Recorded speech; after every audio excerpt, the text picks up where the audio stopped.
नमस्कार भावांनो, आपल्या गाड्या बिड्या भरून झाल्या होत्या. तर सुनील भाऊची गाडी टोचिंग करून बाहेर काढूपर्यंत तोपर्यंत आपली पण गाडी भरून झाली होती. तर आपल्या गाडीला पण टोचिंगची गरज होती. तर आपलं भरून झालं. आपल्या गाडीला पण टोचिंग करून बाहेर काढून घेतलं. तर सुनील भाऊची गाडी अजून एक भरायची राहिली होती.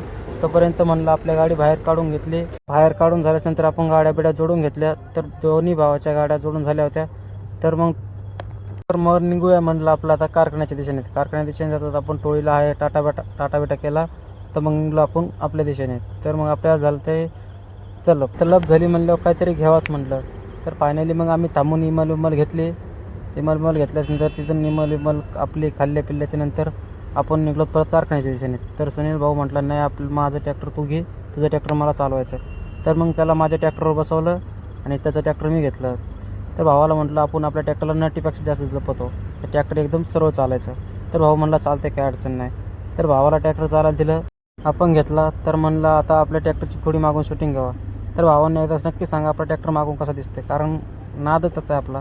आपण ट्रॅक्टरला आहे ना आपल्या नटीपेक्षा जास्त जपतो. तर मग थोडं थांबून म्हणलं बोरून शूटिंग घेतली. तर नाद खोळा जळगाव धुळा एकदा यावाच लागते, ओनली ऊस वाहतूक. तर फायनली आम्ही कारखान्यावर पोहोचलो होतो. आज काय आम्हाला जॅम नव्हतं, त्यामुळे आपण डायरेक्ट नंबर टेकरला गेलो. नंबर टेकरला गेल्याच्या नंतर कळलं जॅम नव्हतं, पण नंबर आमचा लागला 424. तर भावांनो वगैरे आपल्या एका भावाचं ट्रॅक्टर दिसलं. भावाने ट्रॅक्टर एकच नंबर सजवले. तर फायनली ट्रॅक्टर गटामध्ये आल्यानंतर सुनील भाऊ म्हणला आपल्याला लागली जोराची भूक.